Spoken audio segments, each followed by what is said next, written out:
ചേച്ചി ചേച്ചി ചേച്ചി എന്താ പറഞ്ഞത്? അവൾ വിശ്വാസം വരാത്തതുപോലെ ചാന്ദിനിയോട് ചോദിച്ചു. അപ്പോൾ ആമയൊന്നും അറിഞ്ഞില്ല അല്ലേ? ചാന്ദിനി അവളോട് ചോദിച്ചതും അവൾ ഇല്ലാന്നുള്ള അർത്ഥത്തിൽ തലയാട്ടി. അവർ പോലീസ് കസ്റ്റഡിയിലായിട്ടുണ്ട്. പോലീസുകാർക്ക് തെളിവ് ലഭിച്ചു എന്നൊക്കെ പറയുന്നത് കേട്ടല്ലോ. താനിതൊന്നും അറിഞ്ഞില്ലേ? ചാന്ദിനി വീണ്ടും ചോദിച്ചു. ഇല്ല ചേച്ചി, ഞാനൊന്നും അറിഞ്ഞില്ല. ഇന്നലെ ഞാൻ കംപ്ലൈൻറ്റ് വേണ്ടെന്ന് വെച്ചതാണല്ലോ. പിന്നെ എങ്ങനെയാ അവർ പോലീസ് കസ്റ്റഡിയിൽ? അവൾ വീണ്ടും സംശയത്തോടെ നോക്കി. അതെനിക്കറിയില്ല. രാവിലെ അച്ഛൻ പറയുന്നത് കേട്ടതാ. ഞാൻ കരുതി ആമ അറിഞ്ഞിട്ടുണ്ടാകുമെന്ന്. എന്നാലും അവർ ഇത്തരക്കാരാണെന്ന് ഞാൻ കരുതിയില്ല. അവരുമായിട്ട് ഈ കുടുംബത്തിന് നല്ലൊരു ബന്ധമുണ്ടായിരുന്നു. തനിക്ക് അറിയുമെന്നറിയില്ല. അമ്മയുടെ ബെസ്റ്റ് ഫ്രണ്ടായിരുന്നു പ്രിയയുടെ അമ്മ. അമ്മയ്ക്ക് ഇപ്പോഴും വിശ്വസിക്കാൻ പറ്റുന്നില്ല. കഴിഞ്ഞ ദിവസം നമ്മൾ അവരായിരിക്കുമെന്ന് പറഞ്ഞെങ്കിലും അവരങ്ങനെ ചെയ്യുമെന്ന് അമ്മ കരുതിയിരുന്നില്ല. ആദ്യം തന്നോട് സംസാരിച്ചു എന്നുള്ള പേരിൽ മാത്രം തന്നെ കൊല്ലാൻ അവർ ശ്രമിച്ച സ്ഥിതിക്ക് അവരെത്രമാത്രം ദുഷ്ടരാണെന്ന് നമുക്ക് ഊഹിക്കാവുന്നതല്ലേ ഉള്ളൂ. ചാന്ദിനി ചിരിച്ചുകൊണ്ട് അവളോട് പറഞ്ഞതും അവൾ ഒന്നും തന്നെ മിണ്ടിയില്ല. ശരി അമ്മി, എനിക്ക് പോകാൻ ലേറ്റായി. വാച്ചിലേക്ക് നോക്കി സമയം ലേറ്റായെന്ന് മനസ്സിലായതും ചാന്ദിനി അവളുടെ മുഖത്തേക്ക് നോക്കി പറഞ്ഞതിന് ശേഷം ഇറങ്ങി. ചാന്ദിനി പറയുന്നത് കേട്ടതും ആമയുടെ മനസ്സിൽ കൂടി പ്രിയ കഴിഞ്ഞ ദിവസം പറഞ്ഞ കാര്യങ്ങൾ കടന്നുപോയി. ഞങ്ങളെ അന്വേഷിച്ച് പോലീസ് ഉദ്യോഗസ്ഥർ ഞങ്ങളുടെ വീട്ടിലേക്ക് വരുന്ന ആ നിമിഷം നിനക്ക് നിന്റെ അമ്മയും അനിയത്തിയും നഷ്ടപ്പെടും. നിന്റെ ഭർത്താവ് പോയ സ്ഥലത്തേക്ക് തന്നെ ഞാൻ അവരെയും പറഞ്ഞയക്കും. പ്രിയയുടെ വാക്കുകൾ അവളുടെ കാതിൽ അലയടിച്ച് കേട്ടുകൊണ്ടിരുന്നു. അവളുടെ നെഞ്ചിടിക്കാൻ തുടങ്ങി. തൻ്റെ മമ്മിക്ക് എന്തെങ്കിലും സംഭവിച്ചു കാണുമെന്നുള്ള ഭയം അവളിലുണ്ടായി. ആമിയമ്മേ, എന്താ ഒന്നും മിണ്ടാൻ നിൽക്കുന്നേ? അവളുടെ കാലിൽ കൈകൾ കൊണ്ട് ഞോണ്ടി അപ്പു ചോദിച്ചു. എന്താ? അവൾ ഓർമ്മയിലെന്ന പോലെ കുഞ്ഞിനോട് തിരികെ ചോദിച്ചു. എൻ്റെ കൂടെ കളിച്ചാവോ? അവൾ ചോദിച്ചതും കുഞ്ഞു മറുപടി പറഞ്ഞു. അത് കേട്ടതും അവൾ പെട്ടെന്ന് അപ്പുവിനെ ഒന്ന് നോക്കിയതിന് ശേഷം മറുപടി ഒന്നും പറയാതെ വെപ്രാളപ്പെട്ട് മുറിയിലേക്ക് കയറിപ്പോയി. അപ്പുവും അവളുടെ ഒപ്പം കയറി ചെന്നു. അവൾ ഫോൺ എടുത്ത് അവളുടെ മമ്മിയെ വിളിച്ചു. എങ്കിൽ മറുവശത്ത് കോൾ അറ്റൻഡ് ചെയ്യുന്നുണ്ടായിരുന്നില്ല. അതും കൂടി ആയതും അവളുടെ ഭയം ഇരട്ടിച്ചു. നെഞ്ചു ശക്തിയായിട്ട് ഇടിക്കാൻ തുടങ്ങി. കൈകളും കാലുകളും വിറച്ചു. അവളുടെ മനസ്സിൽ കൂടി അരുതാത്ത ഓരോ കാര്യങ്ങളും കടന്നു പോയിക്കൊണ്ടിരുന്നു. പെട്ടെന്ന് തന്നെ അവൾ അവളുടെ അനിയത്തിയുടെ നമ്പറിലേക്ക് വിളിച്ചതും ജുവാനയും മറുവശത്ത് ഫോൺ എടുക്കുന്നുണ്ടായിരുന്നില്ല. അവർക്ക് രണ്ടുപേർക്കും എന്തോ സംഭവിച്ചു എന്ന് തന്നെ ആമിക്ക് തോന്നി. ജസ്സിനെ നഷ്ടപ്പെട്ടതുപോലെ തൻ്റെ മമ്മിയും അനിയത്തെയും നഷ്ടപ്പെടുമോ എന്നുള്ള ഭയം അവളിൽ ഉണ്ടായി. അവൾ പെട്ടെന്ന് എന്തോ ഓർത്തതുപോലെ ആദിയുടെ മുറിയിലേക്ക് നടന്നു. അവൻ്റെ വാതിലടഞ്ഞു കിടക്കുകയായിരുന്നു. അവൾ വാതിലിൽ മുട്ടിയെങ്കിലും അവൻ തുറന്നില്ല. അവൻ ഓഫീസിലേക്ക് പോയി കാണുമോ എന്നുള്ള സംശയത്തോടെ അവൾ ഹാൻഡിലിൽ പിടിച്ചു. എന്നാൽ അപ്പോഴേക്കും വാതിൽ തുറന്നിരുന്നു. അവൾ അകത്തേക്ക് കയറിയതും അവൻ ബാത്റൂമിൽ നിന്നും ഇറങ്ങി വന്നതും ഒന്നിച്ചായിരുന്നു. അവനൊരു ഷോർട്ട്സും ബനിയനുമായിരുന്നു വേഷം. ഒരു കൈകൊണ്ട് തല തുവർത്തി ബാത്റൂമിൽ നിന്നും ഇറങ്ങി വന്ന അവൻ കാണുന്നത് തൻ്റെ മുൻപിൽ നിൽക്കുന്ന ആമയെയാണ്. അവളുടെ മുഖത്ത് ദേഷ്യമാണോ സങ്കടമാണോ ടെൻഷനാണോ എന്നറിയാത്തൊരു ഭാവം. തൻ്റെ മുറിയിൽ ആദ്യമായിട്ടാണ് ആമി വരുന്നത്. അത് കണ്ടതും അവൻ സംശയത്തോടെ അവളുടെ മുഖത്തേക്ക് നോക്കി. എന്താ ആമി? അവൻ സംശയത്തോടെ അവളോട് ചോദിച്ചു. എന്താണെന്ന് സാറിന് അറിയില്ലേ? അവൾ കുറച്ച് ദേഷ്യത്തോടെയാണ് അവനോട് മറുപടി പറഞ്ഞത്. എനിക്ക് മനസ്സിലായില്ല. തനിക്ക് എന്തെങ്കിലും ചോദിക്കാനോ പറയാനോ ഉണ്ടെങ്കിൽ അതാകാം. ഇങ്ങനെ ചോദിച്ചാൽ എന്താണ് കാര്യമെന്ന് എനിക്കറിയില്ല. അവൻ അവളുടെ മുഖത്തേക്ക് നോക്കി പറഞ്ഞു. ഞാൻ ക്യാൻസൽ ചെയ്ത പരാതി വീണ്ടും കൊടുത്തത് സാറാണോ? അവൾ സംശയത്തോടെ അവനോട് ചോദിച്ചു. ഞാൻ ആർക്കും ഒരു പരാതിയും കൊടുത്തിട്ടില്ല. അത് ഇഷ്ടപ്പെടാത്ത രീതിയിൽ അവൻ അവളോട് മറുപടി പറഞ്ഞു. സാർ എന്തിനാ എന്നോട് കള്ളം പറയുന്നത്? സാറ് പരാതി കൊടുത്തില്ലെങ്കിൽ അവരെ എങ്ങനെയാണ് പോലീസുകാർ അറസ്റ്റ് ചെയ്യുന്നത്? അവൾക്ക് ദേഷ്യം വന്നു. അവൾ ദേഷ്യത്തോടെ തന്നെ അവനോട് ചോദിച്ചു. എനിക്ക് രാവിലെ തന്നോട് വഴക്കുണ്ടാക്കാൻ താല്പര്യമില്ല ആമി. നീ പിൻവലിച്ച കേസ് ഞാനെന്തിനാ കൊടുക്കുന്നത്? അവരാക്രമിച്ചത് എന്നെയല്ലല്ലോ. അവൻ വീണ്ടും അവളുടെ മുഖത്തേക്ക് നോക്കി പറഞ്ഞു. പിന്നെ എന്തിനാ അവരെ അന്വേഷിച്ച് പോലീസുകാർ അവരുടെ വീട്ടിൽ ചെന്നത്? അവൾ തിരികെ ചോദിച്ചു. നീ എങ്ങനെയാ ഇതൊക്കെ അറിഞ്ഞത്? അത് കേട്ട് അവനും ചോദിച്ചു. ഞാൻ ചാന്ദിനി ചേച്ചി പറഞ്ഞിട്ടാണ് അറിഞ്ഞത്. ചേച്ചി രാവിലെ പറഞ്ഞു അവരെ പോലീസുകാർ അറസ്റ്റ് ചെയ്തത്. അവൾ അവൻ്റെ മുഖത്തേക്ക് നോക്കി മറുപടി പറഞ്ഞു. അവർ തെറ്റ് ചെയ്തെന്ന് പോലീസുകാർക്ക് മനസ്സിലായതുകൊണ്ടായിരിക്കുമല്ലോ അറസ്റ്റ് ചെയ്തത്.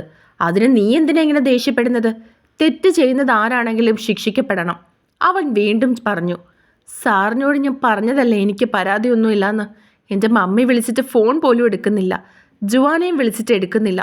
അവരെയും കൂടി എനിക്ക് നഷ്ടപ്പെട്ട ഞാൻ പിന്നെ എന്തിനാ ജീവനോടെ ഇരിക്കുന്നത്? സാറിനൊന്നും നഷ്ടപ്പെടാനില്ല. പക്ഷെ എനിക്കങ്ങനെയല്ല.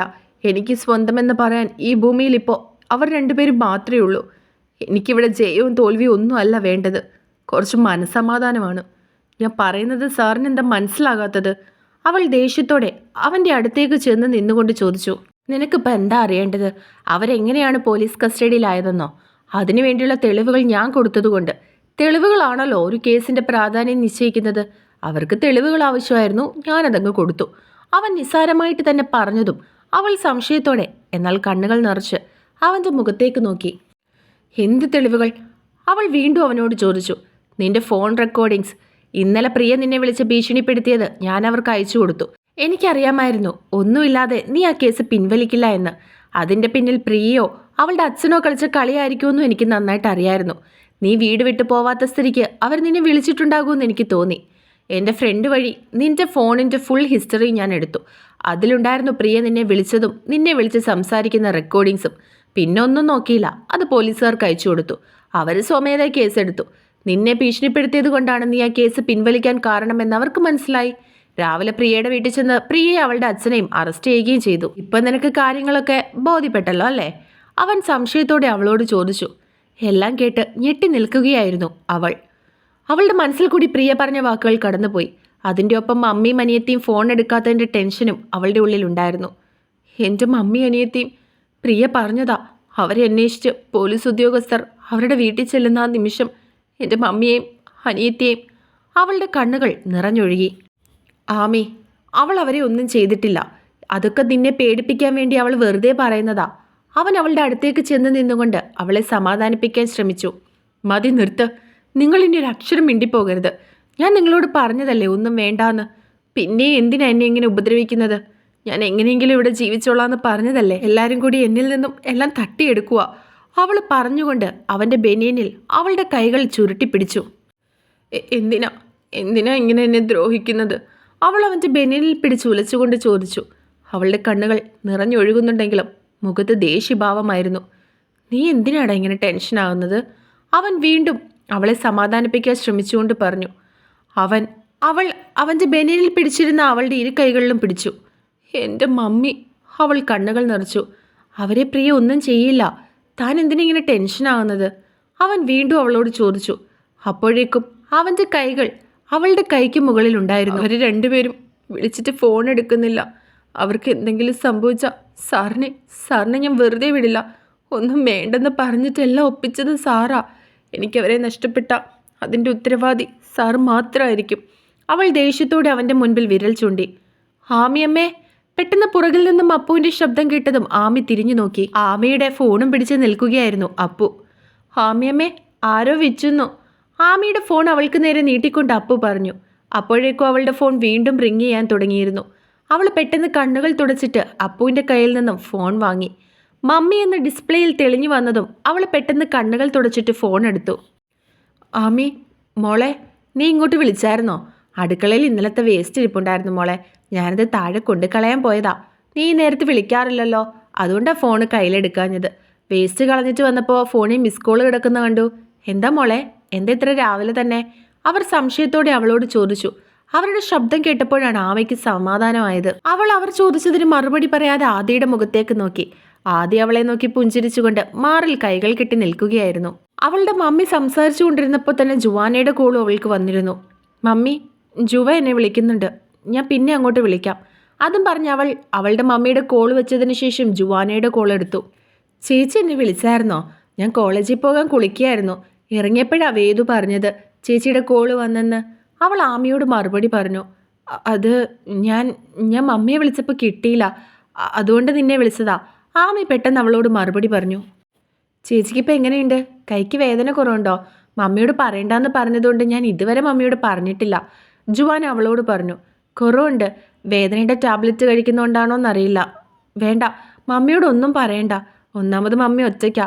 ഇതും കൂടി അറിഞ്ഞാൽ ടെൻഷൻ അടിച്ച് വല്ലതും വരുത്തി വയ്ക്കും. ആമി അവളോട് പറഞ്ഞതും അവളൊന്ന് മൂളി.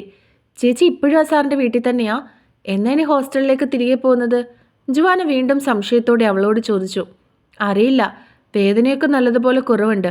2 ദിവസം കഴിഞ്ഞ് പോകണമെന്ന് മനസ്സിൽ വിചാരിക്കുന്നു. ജുവാനയോട് അത് പറഞ്ഞതിന് ശേഷം അവൾ ആദിയുടെ മുഖത്തേക്ക് നോക്കി. അത് പറയുന്നത് കേട്ടതും ആദി ഒന്ന് നെട്ടിച്ചുളിച്ചു. ചേച്ചി വിശേഷിച്ച് എന്തെങ്കിലും ഉണ്ടോ? എനിക്ക് കോളേജിൽ പോകാൻ സമയമായി. കോളേജിൽ നിന്ന് വന്നിട്ട് വൈകിട്ട് ഞാൻ ചേച്ചി അങ്ങോട്ട് വിളിക്കാം. അപ്പം നമുക്ക് ഫ്രീ ആയിട്ട് സംസാരിക്കാം, അവൾ ആമിയോട് പറഞ്ഞു. അപ്പോഴാണ് 2 സ്ഥലത്തും 2 സമയമാണല്ലോ എന്ന് ആമി ചിന്തിക്കുന്നത്. സൂക്ഷിച്ചു പോണേ. ആമി അവളെ ഒന്ന് ഓർമ്മിപ്പിച്ചുകൊണ്ട് ഫോൺ വെച്ചു. എന്താ ആമി, തൻ്റെ മമ്മിക്കും അനിയത്തിക്കും എന്തെങ്കിലും സംഭവിച്ചോ? അവൻ ചെറുചിരിയോടെ അവളുടെ അടുത്തേക്ക് നടന്നുകൊണ്ട് ചോദിച്ചു. അതിനവൾ ഒന്നും മിണ്ടിയില്ല. ഞാൻ തന്നോട് അപ്പോഴേ പറഞ്ഞതല്ലേ അവർക്കൊന്നും സംഭവിക്കില്ല എന്ന്.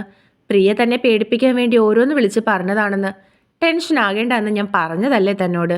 അവൻ പുഞ്ചിരിയോടെ അവളോട് തിരികെ ചോദിച്ചു. എനിക്ക് പേടിയാണ് സർ. എനിക്ക് അവർ മാത്രമേ ഉള്ളൂ. എനിക്കവരെ നഷ്ടപ്പെടുമെന്നുള്ള ഭയമാണ്. അവൾ കണ്ണുകളിൽ നിറച്ചുകൊണ്ട് അവനോട് പറഞ്ഞു. അത് കണ്ടതും അവൻ്റെ നെഞ്ചിലെന്തോ കൊളുത്തി വലിക്കുന്നത് പോലെ അവന് തോന്നി. ആമി, അവൻ വിളിച്ചതും അവൾ കണ്ണുകൾ നിറച്ചുകൊണ്ട് അവൻ്റെ മുഖത്തേക്കൊന്ന് നോക്കി. ഞാൻ തനിക്ക് ദോഷം വരുന്ന എന്തേലും ചെയ്യുമെന്ന് തനിക്ക് തോന്നുന്നുണ്ടോ? പ്രിയയുടെ ഭീഷണി, അവളുടെ കോൾ റെക്കോർഡിങ്സ് ഒക്കെ അവൻ എനിക്ക് അയച്ചു തന്നതല്ലേ? ഞാൻ അത് കേട്ടിട്ട് പോലീസുകാർക്ക് കൈമാറണമെങ്കിൽ തൻ്റെ മമ്മിയെ അനിയത്തിയെ സംരക്ഷിച്ചുകൊണ്ടാകുമെന്ന് തനിക്ക് ചിന്തിച്ചൂടെ? അവർക്ക് ആപത്ത് വരുന്നത് ഞാൻ ചെയ്യുവോ? അവൻ അവളെ നോക്കി പറഞ്ഞു. അത് കേട്ടവളുടെ കണ്ണുകൾ നിറഞ്ഞൊഴുകി. സോറി സർ, എനിക്ക് പെട്ടെന്നെല്ലാം കൂടി ഭ്രാന്ത് പിടിക്കുന്നത് പോലെ തോന്നി. അവർക്ക് എന്തെങ്കിലും സംഭവിക്കുമോ എന്ന് ഞാൻ പേടിച്ചു. അങ്ങനെ ഉണ്ടായാൽ നഷ്ടം എനിക്ക് മാത്രമല്ലേ സർ? അതുകൊണ്ടാണ് ഞാൻ ദേഷ്യപ്പെട്ട് സംസാരിച്ചത്. എന്നോട് സാർ ക്ഷമിക്കണം. തൻ്റെ ഭാഗത്തെ തെറ്റാണെന്ന് മനസ്സിലായതും അവൾ അവൻ്റെ മുൻപിൽ കൈകൂപ്പി. അത് കണ്ടതും ആദി പെട്ടെന്ന് വല്ലാതെയായി. ആമി, എന്താണോ ഈ കാണിക്കുന്നത്? ഞാൻ തന്നോട് അതിന് എന്തെങ്കിലും പറഞ്ഞോ? അന്ന് ഞാൻ തന്നോട് അങ്ങനെയൊക്കെ പെരുമാറിയെങ്കിലും ഇപ്പോൾ എനിക്ക് തന്നോട് ഒരു ദേഷ്യവും ഇല്ല. പിന്നെ താൻ എന്നോട് ദേഷ്യപ്പെട്ടതിൽ എനിക്ക് ഒരു വിഷമമോ ദേഷ്യമോ ഒന്നും തന്നെ ഇല്ല. എനിക്ക് തൻ്റെ സാഹചര്യവും തൻ്റെ ടെൻഷനും ഒക്കെ മനസ്സിലാകും. അവൻ പറഞ്ഞതും അവൾ നിറകണ്ണുകളോടെ അവനെ നോക്കി. ഇനി പ്രിയയുടെയും അവളുടെ അച്ഛൻ്റെ ശല്യം തനിക്ക് ഉണ്ടാവില്ല. ഞാൻ കാരണമല്ലേ സാർ അവർക്കങ്ങനെ? നിങ്ങൾ രണ്ട് ഫാമിലിയും തമ്മിൽ നല്ലൊരു ബന്ധം ഉണ്ടായിരുന്നതല്ലേ? അത് ഞാൻ കാരണമല്ലേ ഇല്ലാതായത്? എൻ്റേതൊരു നശിച്ച ജന്മമാണ് സാർ. എന്ത് പാപം ചെയ്തിട്ടാണെന്ന് അറിയില്ല. ഞാൻ കാരണം എല്ലാവർക്കും എന്തെങ്കിലും പ്രശ്നം ഉണ്ടാകും, അവൾ സങ്കടത്തോടെ പറഞ്ഞു. പെട്ടെന്ന് അവളുടെ വിഷമം കണ്ട് അവൻ പോലും അറിയാതെ അവൻ്റെ കരങ്ങൾ അവളുടെ മുഖത്തേക്ക് ചലിച്ചു.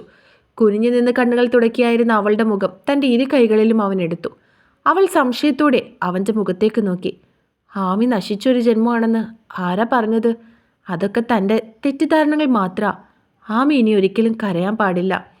ഇത് തൻ്റെ അവസാനത്തെ കണ്ണുനീരായിരിക്കണം. അതും പറഞ്ഞ് അവൻ പോലും അറിയാതെ അവൻ അവളുടെ കണ്ണുനീർ ഒലിച്ചിറങ്ങുന്ന ഇരുക്കവളും തള്ളവിരൽ കൊണ്ടൊന്ന് തുടച്ചു കൊടുത്തു. അവൻ്റെ സ്വഭാവത്തിൻ്റെ മാറ്റത്തിൽ അത്ഭുതത്തോടെ നിൽക്കുകയായിരുന്നു ആമി. എന്നാൽ അവൻ്റെ കണ്ണുകൾ അവളുടെ നിറഞ്ഞ മിഴികളിലേക്ക് മാത്രമായിരുന്നു. നിറഞ്ഞ മിഴികൾ കാണുന്തോറും അവൻ്റെ നെഞ്ചിടിപ്പ് കൂടുന്നത് അവൻ അറിഞ്ഞു. സർ, അവൾ പെട്ടെന്ന് വിളിച്ചു. അവൻ ചൂണ്ടുവിരൽ അവളുടെ ചുണ്ടിൽ വെച്ചുകൊണ്ട് അവളെ തടഞ്ഞു. അവൻ സംശയത്തോടെ അവളുടെ മുഖത്തേക്ക് നോക്കി. അവൻ അവളുടെ അതെന്താണെന്ന് അവൾക്ക് മനസ്സിലായില്ല. പെട്ടെന്നാണ് അവൻ്റെ ഫോൺ റിങ് ചെയ്തത്. ആ ശബ്ദം കേട്ടവൻ ഞെട്ടി. തൻ്റെ മുൻപിൽ നിൽക്കുന്നവൾ അത്ഭുതത്തോടെ തൻ്റെ മുഖത്തേക്ക് തന്നെ നോക്കുന്നത് കണ്ടപ്പോഴാണ് താനിപ്പോൾ എന്താണ് ചെയ്തതെന്നുള്ള ബോധം അവനുണ്ടായത്. അവൻ പെട്ടെന്ന് അവളിൽ നിന്നും അകന്നു മാറി ടേബിളിന് പുറത്തിരുന്ന ഫോൺ എടുത്തു. അപ്പോഴേക്കും ആമി അവിടെ നിന്നും പോകാൻ തുടങ്ങി. ആമി, പുറകിൽ നിന്നും അവൻ വിളിച്ചതും അവൾ തിരിഞ്ഞവനെ നോക്കി. തൻ്റെ മുറിവ് പൂർണ്ണമായിട്ടുണങ്ങാതെ താൻ ഇവിടെ നിന്നും എങ്ങോട്ടും പോകുന്നില്ല. അവൻ അവളുടെ മുഖത്തേക്ക് നോക്കി പറഞ്ഞതും അവൾ സംശയത്തോടെ അവനെ നോക്കി. താൻ തൻ്റെ അനിയത്തിയോട് പറയുന്നത് കേട്ടു, 2 ദിവസം കഴിയുമ്പോൾ താൻ ഇവിടെ നിന്നും പോകുമെന്ന്. അതുണ്ടാവില്ല എന്നാണ് ഞാൻ പറഞ്ഞത്. കോൾ അറ്റൻഡ് ചെയ്യുന്നതിന് മുൻപേ അവൻ അവളുടെ മുഖത്തേക്ക് നോക്കി പറഞ്ഞു. അതിന് മറുപടി ഒന്നും പറയാതെ അവൾ അവൻ്റെ മുറി വിട്ടിറങ്ങി. അവൻ ഫോൺ ചെവിയിലേക്കും വെച്ചു.